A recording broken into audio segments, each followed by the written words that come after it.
Afternoon, everyone, and just want to welcome you on behalf of the team from Invest Sibaya.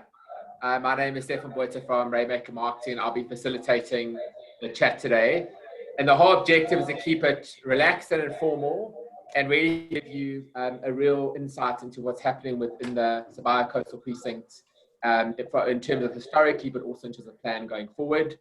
I think the big thing when it comes to sort of a catalytic mixed-use precinct is that it doesn't come together without a huge amount of vision, a huge amount of investor confidence, all parties pulling together in the right direction. And today in front of you, we've put together a panel of people who've been significant in the journey to date, but also very significant in terms of the journey going forward, in terms of what the Sibaya Coastal Precinct will become.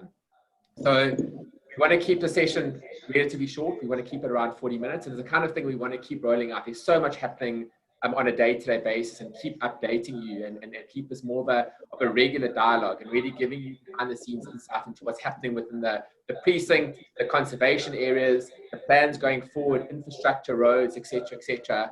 And obviously there's a huge amount on the go. So we want to unpack the reasons for the success to date. We want to unpack what a securely managed precinct is all about, and really what lies in store for the node going forward. We also really welcome questions. There's a section at the bottom where you can post your questions via the chat function. We thank those of you who've sent through questions already, quite a few of you, Alan Smith, Tijan Pillay, a couple others. We're going to try and get to as many of those questions as we can, and just keep the discussion relaxed and informal, and just give you honest, real insight into what's happening within one of the most successful precincts the country has seen to date. And yeah, I just want to jump in and just introduce the panelists. In terms of, I don't know how you've seen him on your screen, but Braatvedt, in addition to having cycled the 94.7 cycle race on a unicycle, he's also the precinct manager for the Sibaya Coastal Precinct Management Association, which play a massive role in the overall management of the precinct in the same way as what a local municipality effectively would. Then Bongani Gumedi, who's the managing director of Tongaat Hulett Property, really the visionaries behind the node. And it is no secret that the reason why KZN as a whole has performed so well from a residential perspective is the vision of Tongaat Hulett in terms of creating securely managed precincts. And it really is a success story, and Sibaya is one of the real cases of this in the country. Brian Wright, who's the CEO of Urban Management, and Charles Thompson, who's director of Devmco Group, and then Pam Naidu, who's director of sales and marketing for Devmco Realty. So welcome everyone, and thanks for your time. So Bongani, I'm just going to start with you. I think when we talk catalytic precincts, I know in KZN there are probably only about 10 catalytic precincts that have been identified by local government, and Sibaya is one of the major test cases. And a lot of that is when it comes to job creation. I know it's something that you're hugely passionate about. I know within the precinct to date, 5,000 jobs have been created. And I know that on completion, 270,000 temporary jobs will be created, and so will 30,000 permanent jobs. When you as Tongaat Hulett Property initially had the vision for the precinct, did you ever imagine the scale of what it can create? Thank you very much, Stefan. I think morning to all the participants to this session. I think it is important to look at Sibaya in the context. Our really sword turning of the development of the North was always what we've done at Umhlanga Ridge. But the greater Umhlanga is made up of a 4-quadrant of properties, being Konubia, Umhlanga Ridge, Sibaya, and Konubia North or Sibaya West, but west of the N2. So those 4 properties make up the whole. And our vision for that whole is that we see that as really the new urban core of the new city center of Durban.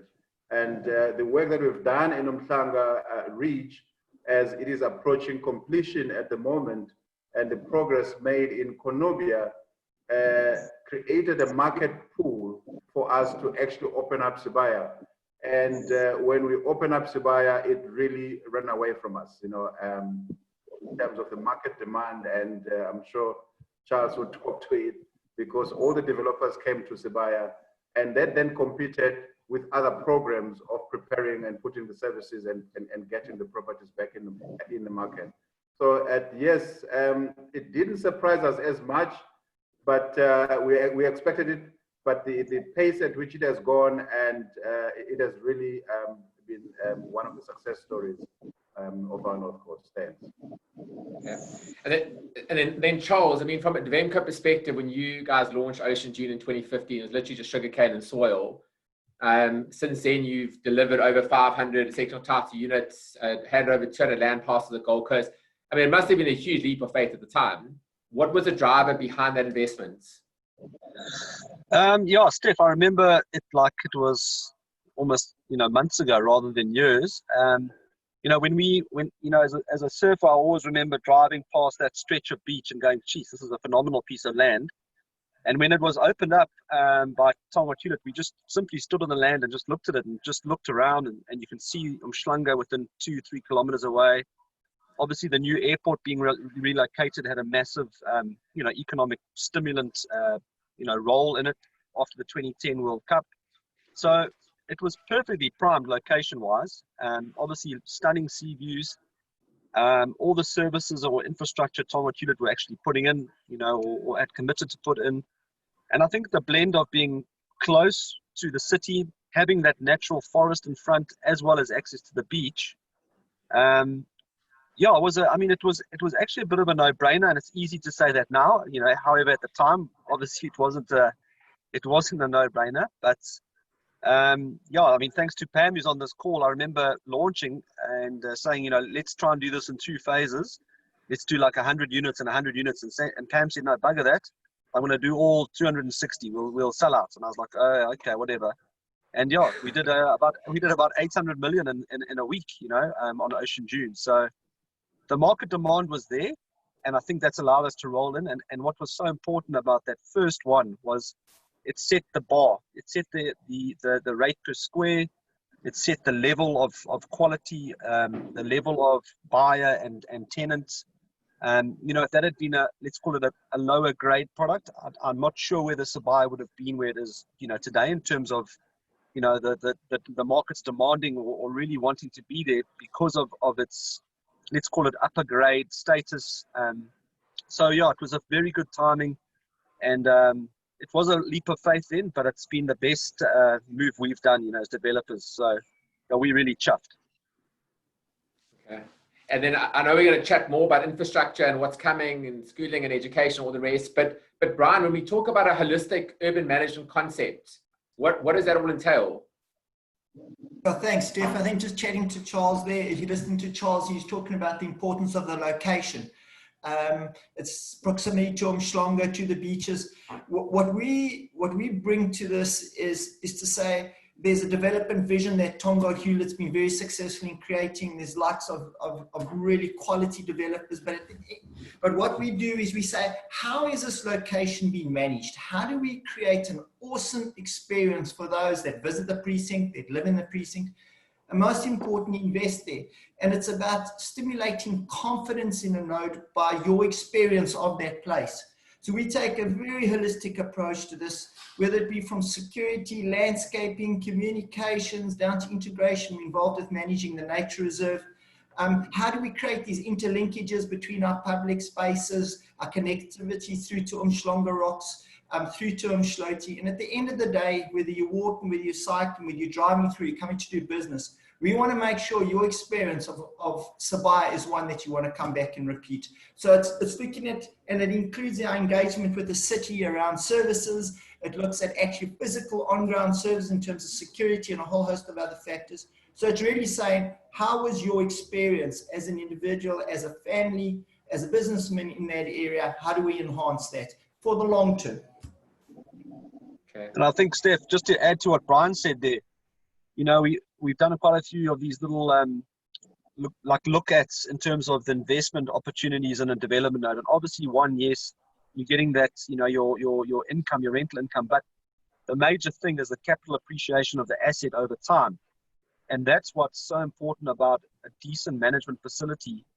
Not just guys managing it, but looking forward to how we are better than other precincts, how we can change things, adapt, and privatize that delivery service, because ultimately over the next 10 years, we want to see guys doubling their property values. And if you're not managing the asset carefully and thinking ahead of the game, that's not going to be realized. So from a financial point of view, it is a huge thing as an investor and a developer to have a proper management association behind, stuff that we get involved in. And it's one of the reasons we keep getting involved in Sibaya. And I guess driving through Umhlanga Ridgeside or any of those is another perfect example of how there's never anything out of place. Roads always look great, landscaping always look great, and I guess that's a holistic vision. Hey, 100%. And then Grace. I mean, obviously Brian's spoken about it, but we all know that there's value created and appreciation created. You look at historic models of securely managed precincts. How does one achieve that? It's really getting a team together that can work really well, because I'm very fortunate in the teams that I've got on the ground. I've got security and I've got cleaning and greening teams from local areas, and each of them has actually taken a personal ownership in the area. And if you keep good security. Good security doesn't just mean having a guard standing there looking at things. It actually goes with the cleaning and keeping the place in a sense of place and a sense of care that is put into an area. So we manage public open space. We also, so through the management of public open space, keeping it nice and tidy and well secured gives a visitor, an owner, a resident, whoever, just a sense of security and a sense of care being in the area. And that has really played out very well. And it's great to have a team behind me that is working towards that. Okay.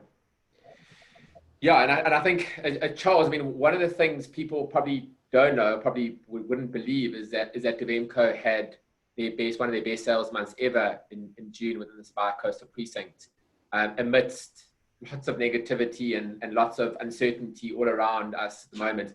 What's the driver behind that?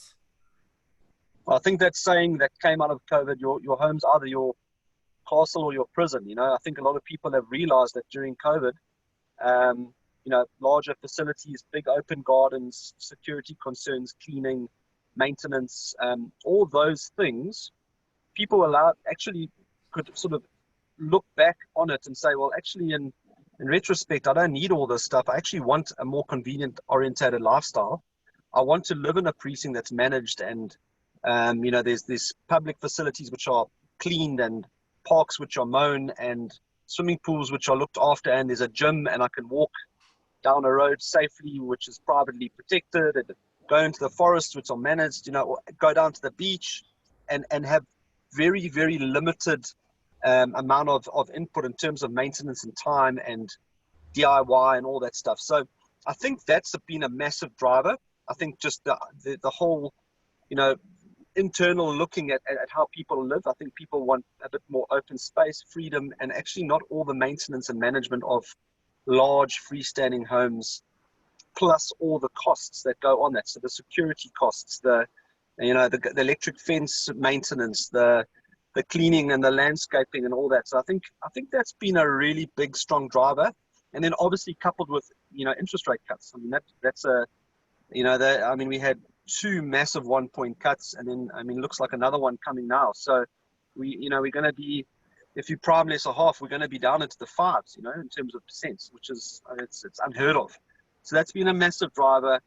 And then the other flip side of that, as I've mentioned before, is money sitting dormant in the bank earning 3-4%, because the interest rates have dropped so much. Guys are saying, well, I'm not getting any return on my equity. I might as well invest and get short-term and long-term capital income. And I guess people seeing roads that are completed now and landscaping that's come together and everything, yeah. I guess it all works together. Yeah, it's got to be, guys don't buy off plan anymore, and buy into a 10-year delivery plan. They want immediate gratification, they want to see something, drive on the road, go to the plots. They want developers that deliver. They want track record. They don't want guys selling them a dream. They want to see and touch and feel it. So, you know, we're in the fortunate space where we've done the 5 years of legwork and we've got product out the ground and continuing to come out the ground, you know, and we'll maybe talk about some of the future stuff. But and then, you know, I know Tongaat Hulett's on the call. They've copped a lot of, you know, let's call it flack from the press, or but the reality is they are delivering and continuing to deliver in the Sibaya area, the roads, the infrastructure. You know, it's a big thing to have a private entity that's let's call it the major developer behind us as well. And it does give people a level of confidence when you see what's actually been delivered. And then Pam, so Charles mentioned that leap of faith initially, and it takes a hell of a, when it came to Ocean Dune, it takes a huge amount of guts to launch 260 units in one go. And obviously we know it was a huge success. And I know between Ocean Dune and Pebble, you guys sold over 2 billion in property in a year. Which, like Charles said, just sets the whole momentum and everything. You don't look back from there. But has that demand shifted, and what is the reason for that initial surge from in your perspective? Steph, Ocean Dune was the first development that was taken to the market, so that was the #1 factor. And I know Charles and I have had discussions where, in his brief when I first joined them to launch Ocean Dune from a marketing point, the one thing he said is people have been watching this space for 15 years and nothing's happened. So obviously the massive interest was a prime coastal location is getting developed. Sibaya, in terms of its proximity to Umhlanga, 3 minutes, to King Shaka, 7 minutes, 10 minutes to the city centre, that is like so appealing in terms of proximity and easy access. And the fact that the developers really put together a fantastically architectural designed contemporary offering, the market took to the fresh appeal. The pricing was fantastic, and more than anything else, I think activity in an area that was in a prime location. And Pam, in terms of the buyer, in terms of what the buyer is looking for now, have you seen a shift in terms of people wanting different things? Definitely a shift. I think our offerings are still very very present, so current. The designs that we incorporated 5 years ago still has large appeal on a daily basis. I mean, I get reviews on Ocean Dune and Pebble Beach that people think it's fantastic and fabulous. And then the latest has been Gold Coast and Park. What I find is with Ocean Dune and Pebble Beach, we obviously developed residential and for the investor. And we had quite a varied mix of both kinds of buyers. But in Gold Coast, what I find is it's more the primary residential. We've been finding a shift from the Morningside, Musgrave, Durban North area where people are looking for primary residence. So, and Gold Coast was designed for the primary end user. So the product that the developer put forward was designed for that market. And I think we've covered it quite largely in terms of the Ocean Dune offering, the Pebble Beach offering, and then now Gold Coast and Park. And then Bongani, I mean, obviously the biggest question people are always going to have is around infrastructure. There's so much within the node from a mixed use perspective that still has to come. And I know it's a question, Alan Smith asked a couple of questions around that prior, Tejan Pillay, but just from a retail, commercial and educational perspective, what's next in the cards? Well, I think as I commented earlier on that we do have educational facilities planned in the Sibaya. Initially, we had the university on Node 5, closer to Devmco's Gold Coast development on that side, and the primary school, which is also there. But we have had to relocate the site for the university and the student accommodation, given the size and scale of the projected size of that private university. That we've moved to Node 2-3, which is just across M4 from Node 1, first developments that we have there below the casino. So that is actually coming, and there is work happening with the university developer. That should be coming. That will be coming pretty soon. So it's on track. As regards commercial, again, it's part of Node 5 development. We've got the commercial sites there, and part of it, I think Charles will talk to his site, which also has got elements of commercial as well. But key in that part is actually, as I commented earlier on, that the demand for Sibaya actually ran literally ahead of the infrastructure program. So the infrastructure program is actually trying to catch up with the demand. And I can say that as far as our program goes at the moment, we have, we can now confirm that literally every quarter, there's a piece of road that we've, and services that we are going to be completing, because we have had to take a whole lot through the planning approvals process, designs, etc. So a whole lot is coming out of that chain, and we into the execution mode.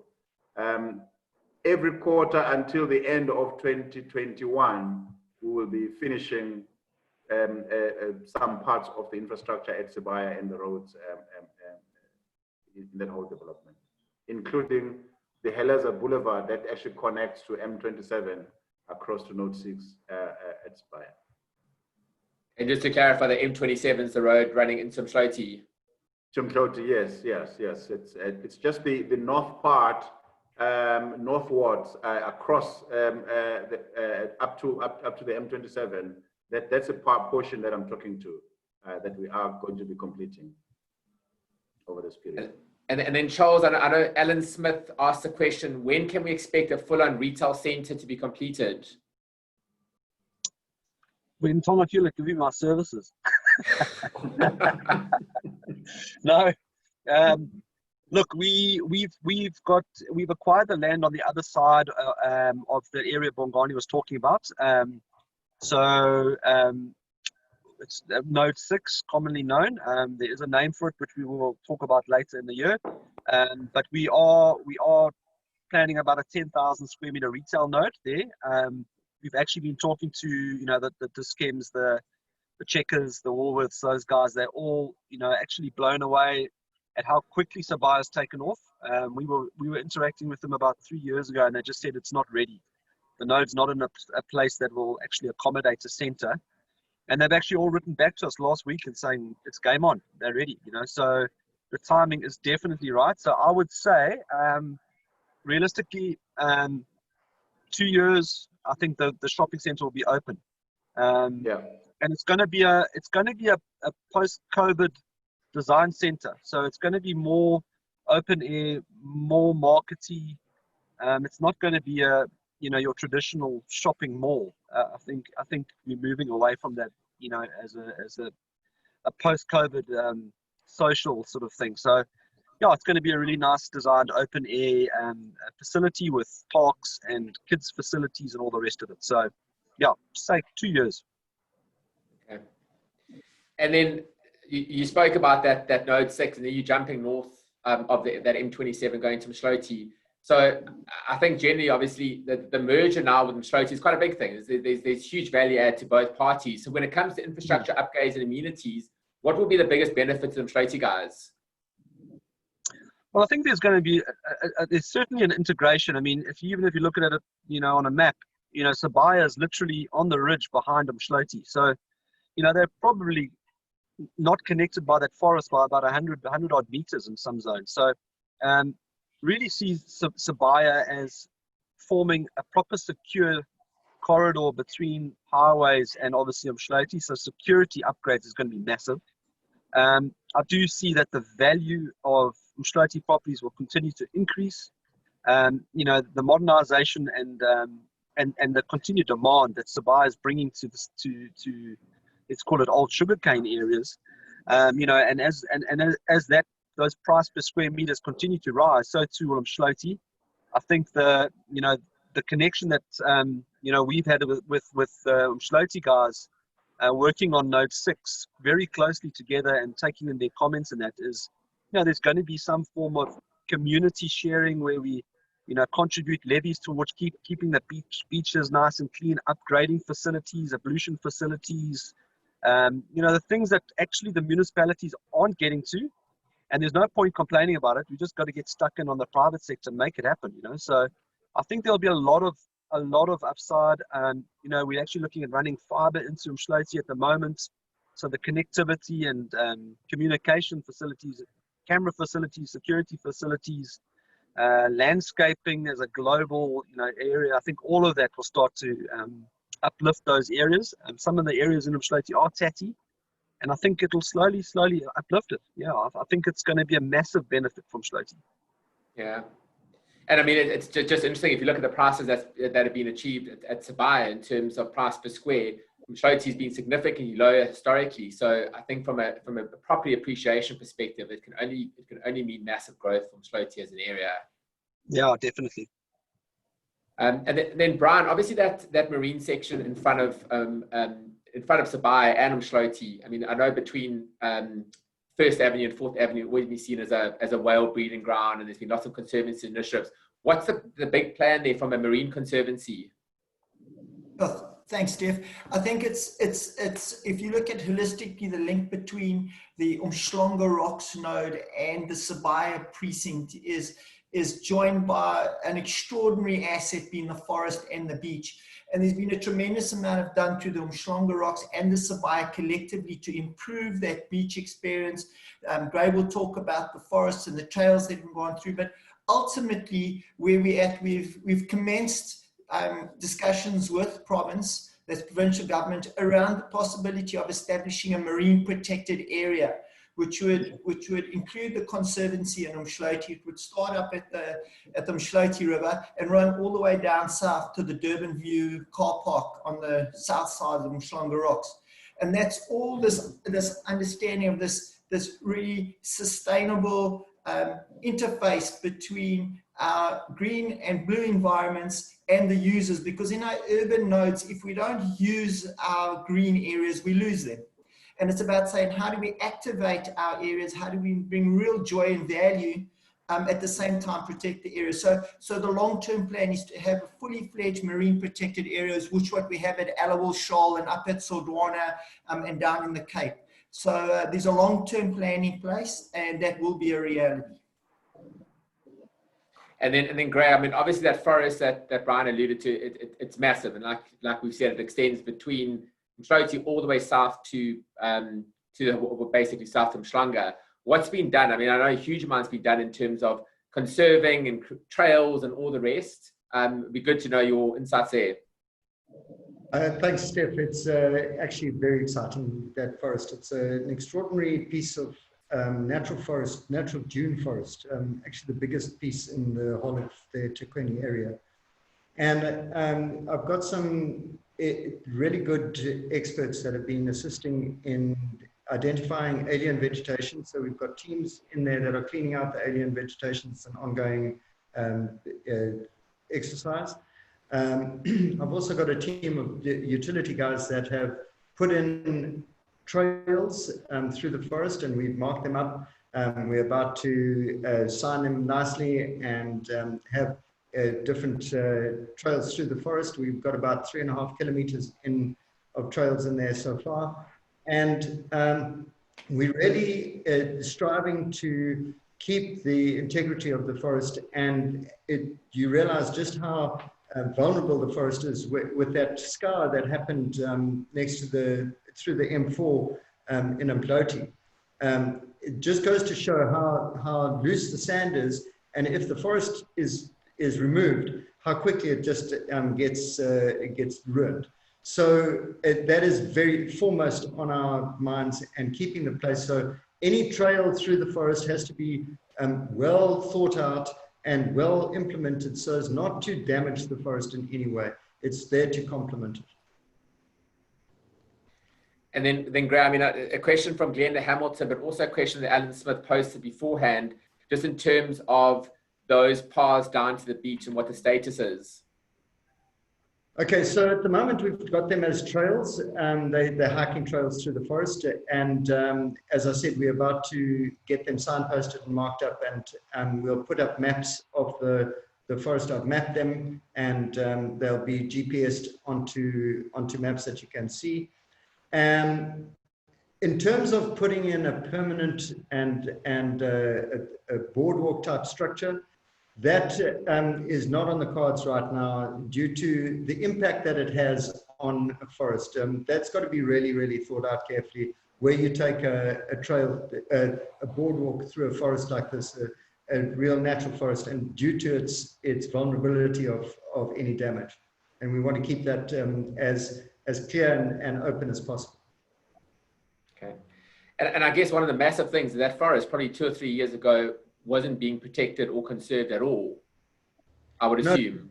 There have been some incentives over the years, but it's interesting where human activity has occurred in the past. That is where the alien vegetation comes in and impacts it the most. So we are working on those areas and trying to clean it up as best as possible. But you're right, it has been ignored and kind of left to carry on its own. And it's really exciting to see how well it's responded to our input. The areas that we have worked on with the clearing out the alien vegetation have really rejuvenated very well. And just in a matter of it's about 20 months that we've had it been going. And it's really good encouragement. Okay. But Bongani, just to add to that environmental side, I mean, I mentioned earlier, obviously, job creation is a massive passion of yours and Tongaat Hulett. But I know Sibaya Coastal Precinct is almost seen as a bit of a blueprint for green jobs going forward. Can you just elaborate on what the concept of green jobs is? Thanks. I think it's important that when one looks at development, it's not always about the footprint where we put a building that is of value, but in fact, the value of the development footprint derives from the quality of the open spaces around it. And effective management of these forests and these open spaces are part of enhancing the quality of life in this environment that we develop.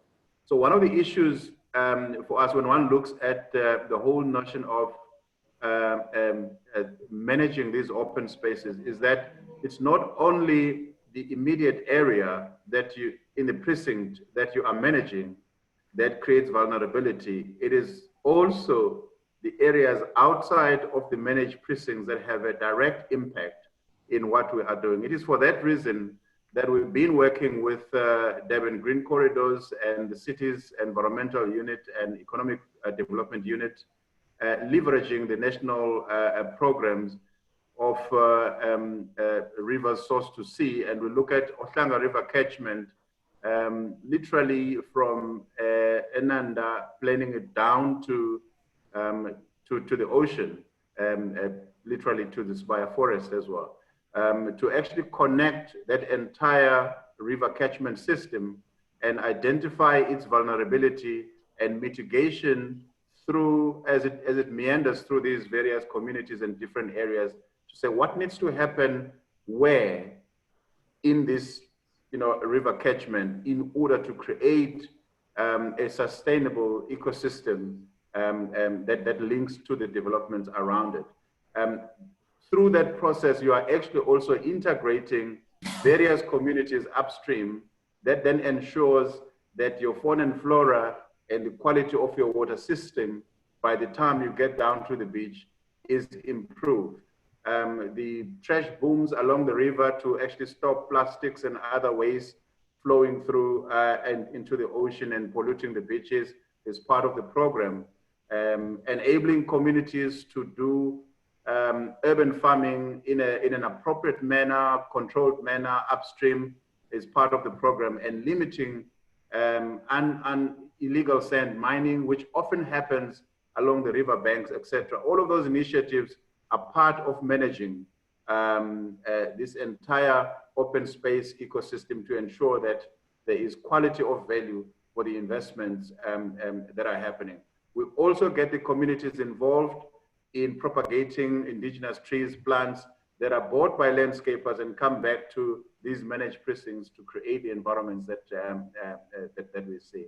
So it's integrating all communities when you're dealing with the open space management, and ensuring that you're not only just denying them access in terms of the trails, in terms of movement into these spaces, but it's actually manage integration as opposed to just ring fencing it off and saying people don't go to it or don't use it.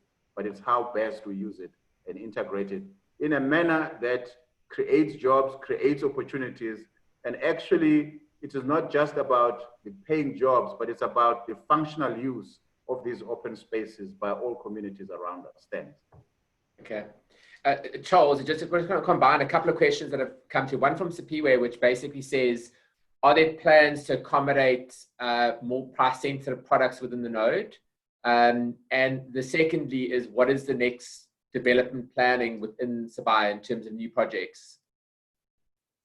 Yeah, so I think to answer the first question, certainly I think there will be a different product that will be invented or developed for that lower end of the market. So I mean, we see the Baldwins and all those guys, you know, playing in Umhlanga and largely in Ballito, and you know, that 1 million to 1.4 million rand node, that price point, I think that is something that definitely is going to come. I think you know, as Bongani was chatting earlier about university, you're going to see some of those type of facilities for university students, either rental or buy, or even as a long-term lease with the university. I think that will come. So yes, I definitely agree that there will be a lower price point product coming in. The second question, in terms of what's coming up, yeah, I think we're going to be looking at more price conscious freestanding products. So that's a blend of retirement, smaller, more boutique style homes, still on freestanding plots. So whether it be sectional title or real right or a blend, I think that's a big demand at the moment. So I'm talking to buyers between the 2 and 3.5 million rand space, but for a freestanding home in an estate. I think it's something that developers aren't looking at closely enough. So I think it's something we believe in, and I'm looking at that for the Node 6 you know, developments going forward, and in that as well there'll be commercial as well as retail developments, which we talked about. So yeah, that's the game plan for the next 5 years. Okay.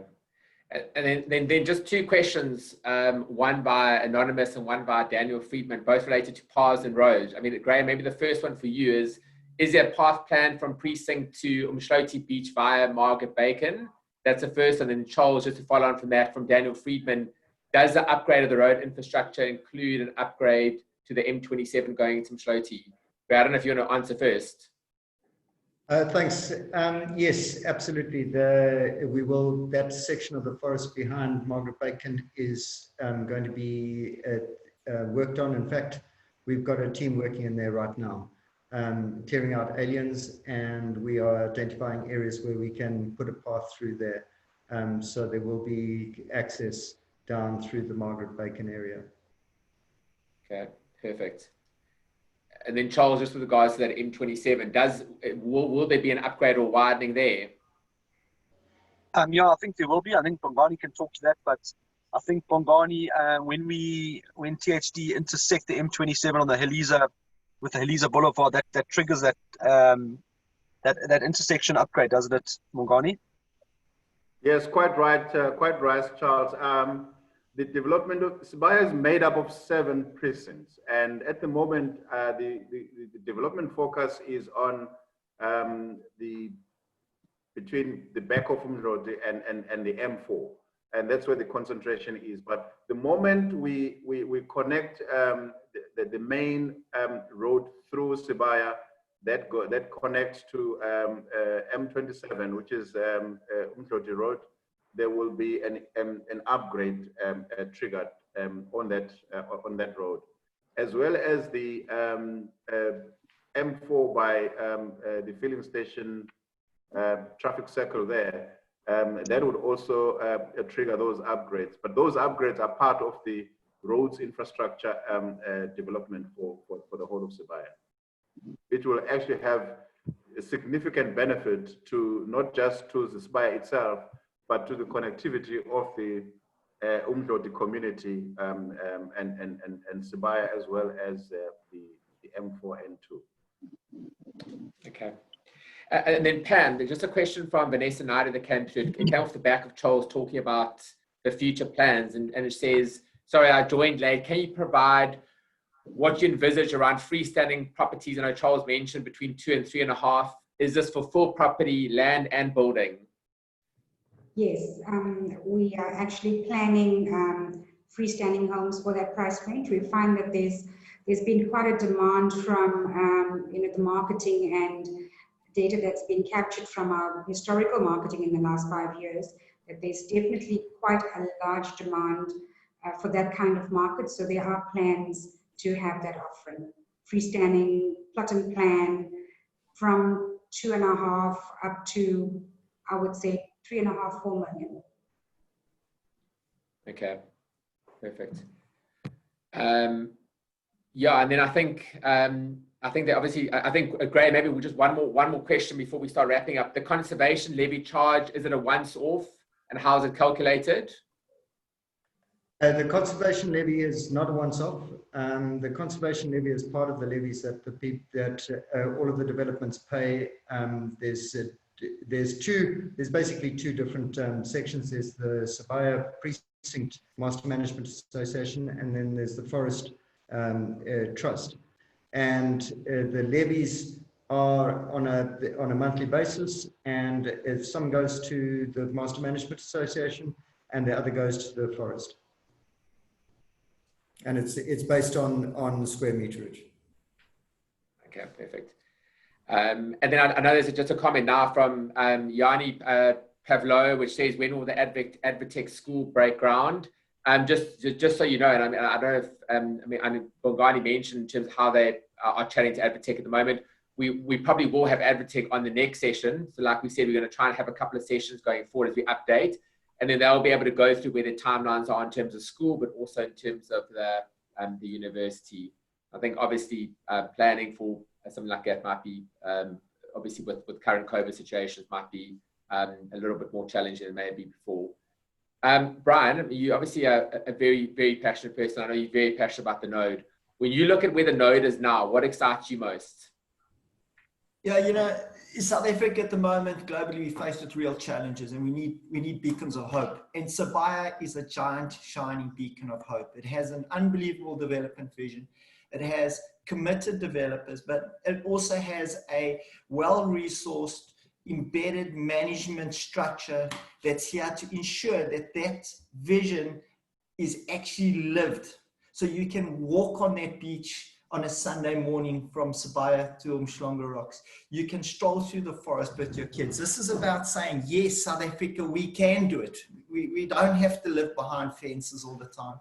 We don't have to be prisoners of our own homes. Here you can have an awesome home and commercial facility, but at the same time you have this incredible garden from forest through to ocean. And I think creating that lived experience for me is the real hope that Sibaya brings.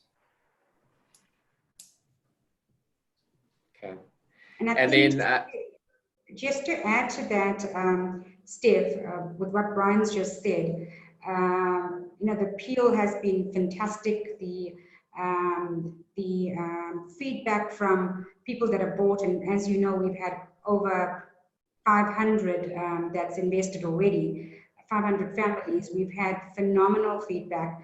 And I think the one aspect that Charles might have touched on and Ray earlier, security. The developers are obviously putting in a lot of intellect in the security structures, and that's a massive thing in KZN, and if not the entire country, that investors are very keen to know that there has been the right applications put forward with ensuring safety. So that's a massive driving factor that enhances the appreciation of the developments as well. Agreed. And I mean, I think one of the things people maybe don't know or need to be reminded of is that the precinct, since it launched, has done well over 4 billion in sales, which per square kilometer undeniably is the best-selling residential node in the country. And I think that's something for KZN and for Durban to be unbelievably proud of. And it really is a collaboration, like I mentioned before, of vision, unbelievable location, and people working really well together. I think it really is a credible feat. KZN has always been sort of, it's never really been taken seriously in some areas. Joburg market always think their markets are the great markets, but we really punch well above our weight, and it comes together with so much location. I think, especially going forward, we're going to see a huge amount of movement from Gauteng, for example, especially if people are working remotely, and especially where people start prioritizing lifestyle, like Charles has said before, where literally being right next to airport and the commuting options and just the overall lifestyle is really going to become a huge factor going forward. Yeah, so I think that's pretty much it. I mean, I know a couple of questions have been asked that we haven't had the chance to get to, but I think that's the idea with these sessions. We know everyone's busy. We don't want to keep them too long, but we're going to keep going through these sessions and keep updating and keep referring back to questions that have been asked, especially when it comes to infrastructure, when it comes to schooling and education, when it comes to medical. The frail care facility at Shoreline is obviously soon be opened. There'll also be another medical precinct close to the intersection with Umstroti. So I think that's another element that will be covered and be updated. But a huge amount happening. I think credit to everyone who's sitting on this panel for what they are driving, what they're implementing, and especially I think from a management perspective, I think Gray, huge credit to you and Brian in terms of what you guys have put in. I think that to have a precinct that is run like a private municipality is just invaluable in terms of what it offers and the security and the peace of mind. So I thank everyone for joining. Thanks for all of your time. I mean, I don't know if there's any last comments that anyone wants to add. Certainly from my side, I think it is important to note, I mean, I've seen some of the questions coming through about hotels, health facilities. There is definitely scope and space for those developments to come in. Just as of yesterday, I was physically on site with a health facility, a developer looking at the site. So there is various market inquiries for what is still yet to come. There are 7 nodes, as I said, and we still haven't touched literally half of what is the potential to develop in Sibaya, and all of that is coming. But Sibaya is going to be a young, vibey, contemporary, modern part of the city of Durban with high accessibility and linkages. So if you are looking at the lifestyle, residential, work-live space, you cannot look for a better place than what Sibaya offers. Thank you. Thanks, Bongani. So thanks to all of you who've joined. I think what we'll do is we'll be sending out a mail to everyone who had registered for this, which basically has a full recording. Also, we break it up into shorter clips if you missed any components of it. And we will obviously be inviting you to the next session. Next session, we'll probably add Advertech to it, so you can get a lot of clarity around that. And probably a few other key stakeholders will be involved from a rollout perspective. This is a huge precinct and a huge long-term plan, and lots of different role players who will be involved in the route going forward. I know Sabu just posted something about short-term rentals. I think it's something that Pam will be introducing very shortly as a first for the country in terms of an international operator coming and running short-term rentals to really help provide the maximum return for homeowners throughout the entire node. We know the short-term market is under pressure at the moment. It's going to bounce back, and I think the location is unsurpassed. And I think that's all stuff that we'll be discussing in more detail as we go forward. But we hope you all have a great rest of the week. Thanks for joining, and hope you stay safe. And thanks again to everyone for their time. Thanks, cheers. Thank you, Steph. Thank you, listeners and participants. Thanks, cheers. Bye. Bye. Cheers.